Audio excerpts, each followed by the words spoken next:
It's the biblical version of an alien abduction. 2 Kings says, "And it came to pass, as they still went on and talked, that, behold, there appeared a chariot of fire and horses of fire, and parted them asunder.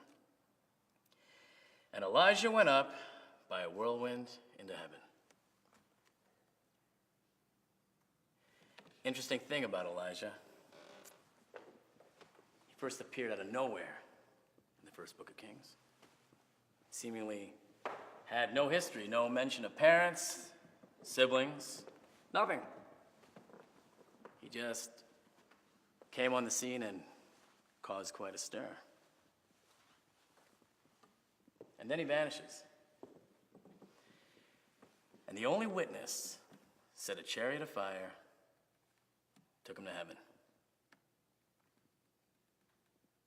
He reappeared, yes, many years later in the New Testament.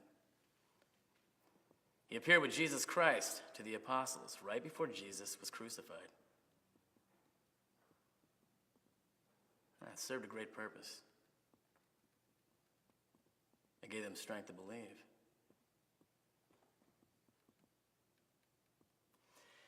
Fairy tales have copied this story many times over, playing with the concept of time. How much time does one person really have? The young father says, if I could just stop the clock and spend more time with my children. Or the aging man who pulls the batteries from the clock so he doesn't have to listen to the constant ticking toward time and toward the inevitable. Time. Our obsession with the clock. Things never seem to go fast enough for us, but when you're at the other end of that rope, it never seems to slow down. A tug of war with time. Yes, that we must face, but that is a battle that you and I will never win.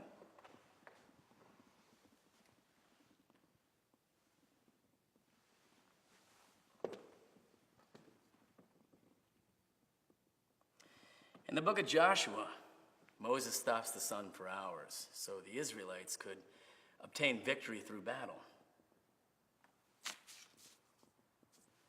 The sun stood still in the midst of heaven and did not hasten to go down for about a whole day. As our universe entered the age of space travel, scientists used computers to measure exactly where the Earth, its orbit, and time will be 50, 100, 1,000 years from now. So they could calculate where our satellites will be and not interfere with other objects. But they always came back to the same problem. Missing time. Exactly 24 hours. So a leap year was added to our calendars to catch us back up. Get us in sync with time. A few scientists have toyed with the idea that the sun standing still in the book of Joshua might have had something to do with this missing time. But we know that this is just the reason for our leap years. I think we can all apply this to our own lives.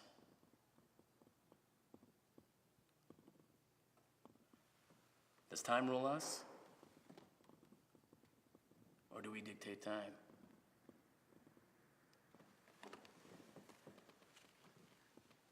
Have you looked at yourself lately? I mean, really looked at yourself. What do you see? The person you want to be? Or someone that time has forced into a predetermined box? Or the person you really are? The person who has learned from time? The person who has learned not to waste time or take advantage of this, because wasted time is the greatest sin in our civilization.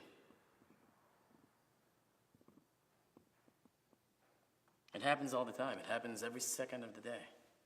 From a wasted breath spent yelling at an innocent child to a corrupt thought of hatred. These are times we'll never get back.